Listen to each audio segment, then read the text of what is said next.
Hi everyone, James here. This is the final reveal of the Airfix 172nd P-51 Mustang done to ferocious Frankie. That was based at Duxford, but now it's sold to a private owner in Turkey.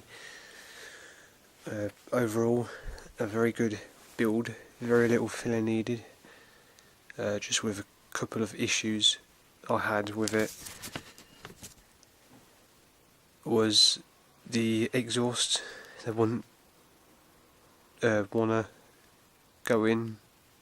It seemed a bit tight, and then the second issue was the aerial. It broke while taking off the sprue. Apart from that, it was all good, and thanks for watching.